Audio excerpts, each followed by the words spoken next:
UP उम्मीदवार इस बार आप गौर कीजिएगा अपनी वैकेंसी को लेकर, क्योंकि अभी यूपी पुलिस में असिस्टेंट ऑपरेटर बनने का जो आपका सपना है ना, वो अधूरा ना रह जाए, क्योंकि आज ही आपके पास अप्लाई करने का आखिरी मौका है। देखिए, बोर्ड ने ये साफ कह दिया है कि इस बार रिक्रूटमेंट ड्राइव को लेकर जो एप्लीकेशन पोर्टल आपका चालू किया गया था उसको लेकर, यानी कि आज 2 जनवरी 2026 तक ही आपके लिए ये एप्लीकेशन फॉर्म खुलेगा। स्पेशल भर्ती की अगर हम बात करें तो इसके जरिए आपके लिए 44 जो उम्मीदवारों के लिए ये सिलेक्शन किया जाने वाला प्रोसेस चलाया जा रहा था, अब इसके लिए अब अगर आपने अभी तक फॉर्म नहीं भरा है तो बिल्कुल भी देरी मत कीजिएगा।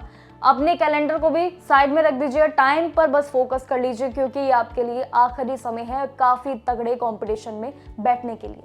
लेकिन याद रखिएगा कि डेडलाइन खत्म होने के बाद किसी भी हालत में दोबारा आपको ये मौका नहीं मिलने जाएगा। हेवी ट्रैफिक आपके लिए काफ़ी हद तक बढ़ जाएगा, जहां जिस वजह से आप लास्ट यानी कि आखिरी मोमेंट पर ये स्लो आपके लिए जो प्रोसेस हो जाएगा, तो इस मौके को आप गंवा देंगे, जो कि ये मौका आपके लिए साल में हर बार नहीं आता है, हर साल नहीं आता है। तो इसलिए गौर कीजिएगा इस पूरी वैकेंसी पर।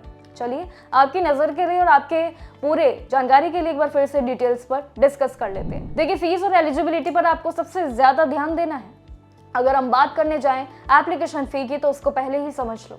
जर्नल, ओबीसी, ईडब्ल्यूएस, ये जो तीनों कैटेगरी है ना आपके लिए, इनके लिए 500 रुपये आपको फीस देनी है, जबकि एससी उम्मीदवार और एसटी जो उम्मीदवार हैं उनके लिए सिर्फ 400 रुपये आपके लिए फीस रखी गई है। अब एजुकेशन क्वालिफिकेशन पर भी गौर कर लीजिए, जो कि काफ़ी स्पेसिफिक और जानकारी आपके लिए ज़रूरी है। 12वीं पास उम्मीदवार है ना, तो आप अपने आप को एलिजिबल अभी से ही मान लो, लेकिन ये शर्त भी समझ लो कि अपने फिजिकल और मैथ्स के साथ जो आपने सब्जेक्ट्स शुरू किए हैं ना, वो ज़रूर आप उसमें पास हुए हो। एज लिमिट की बात करें तो आपकी उम्र भी कम से कम 18 साल के बीच होनी ही ज़रूर चाहिए। मैक्सिमम चलिए बात कर लेते हो तो 22 साल तक तो ये होनी ही चाहिए। हालांकि अगर आप रिजर्व्ड कैटेगरी से आते हैं तो ये भी समझ लीजिए कि आपके लिए सरकारी रूल्स के हिसाब से ही आपको उसी के मुताबिक आपको एज रिलैक्सेशन यानी कि उम्र में छूट दी जाएगी। और आज ही अगर आपने अप्लाई कर दिया तो आपके लिए तो ये मौका काफ़ी बड़ा होने वाला है। इसीलिए अगर आप इस पूरे क्राइटेरिया को पूरा कर लेते हैं तो तुरंत जो फॉर्म है ना उसको फिल कर दो। यूपी पुलिस असिस्टेंट के ऑपरेटर के फॉर्म के लिए भी चलिए बात कर लेते हैं, जहां पर अक्सर सभी उम्मीदवार लटक जाते हैं, जहां पर उन्हें एंड मौके पर भारी जो है उनके लिए समस्याएं खड़ी होती हैं।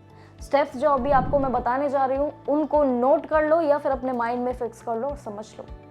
सबसे पहले आपको क्या करना है, ऑफिशियल वेबसाइट पर जाइएगा। uppbpb.gov.in की ये ऑफिशियल वेबसाइट है। होम पेज पर जाते ही आपको ऑनलाइन अप्लाई जो लिंक है ना वो साइड में आपको मिल जाएगा। इस लिंक पर बस आपको क्लिक करना है और उसके बाद अपनी बेसिक डिटेल्स के नाम, एजुकेशन और एड्रेस, ये जो तीनों आपके पॉइंटर्स है ना, इनको ध्यान से समझ लेना और ध्यान से ही सही फॉर्मेट में फिल कर देना। इसके बाद ज़रूरी जो आपके डॉक्यूमेंट्स होंगे, जैसे कि आप सभी को पता है, वो है फोटो, आपके सिग्नेचर और आपकी मार्कशीट। इन सभी तीनों कॉपीज़ को कॉपी कर लो, अपलोड कर लो और साथ ही अपनी कैटेगरी के हिसाब से ही, मेन यहाँ ध्यान रखना, कैटेगरी के हिसाब से ही आपको रजिस्ट्रेशन फी अलग अलग पे करनी होगी। जो पहले हमने आपको 300, 400, 500 वाला खेल बताया था, उसी के हिसाब से आपको अपनी फीस सबमिट करनी है, यानी कि कैटेगरी के अनुसार ही।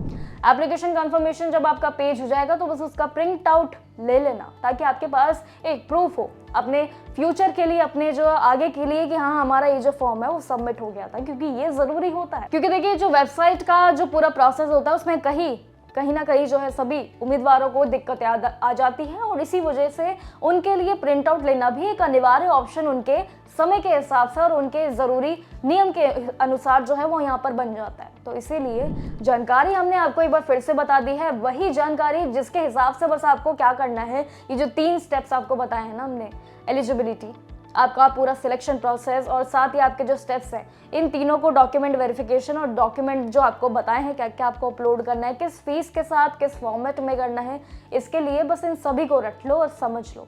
एप्लीकेशन बस इन जानकारियों के साथ भर दो, उसके बाद हम आपके साथ जुड़ जाएंगे सिलेबस को लेकर, एग्जाम पैटर्न को लेकर, सभी जानकारियों को लेकर, क्योंकि एग्जाम डेट्स आने में समय नहीं बचा है, तुरंत आपके लिए आने वाली है ये सभी जानकारियों के साथ बने रहिए हमारे साथ। यूपी ऑपरेटर की ये जो बम्पर भर्ती निकली थी, इसको मिस मत कर देना उम्मीदवारों। अगर आप भी यूपी में अपनी जगह बनाना चाहते हैं, सरकार के साथ काम करना चाहते हैं और सरकारी नियम के अनुसार अपनी यानी कि जिंदगी को बनाना चाहते हैं, तो हमारे साथ जुड़े रहिएगा हर एक जानकारी को लेकर और बने रहिए हमारे साथ जॉब अलर्ट पर। तब तक के लिए नमस्कार।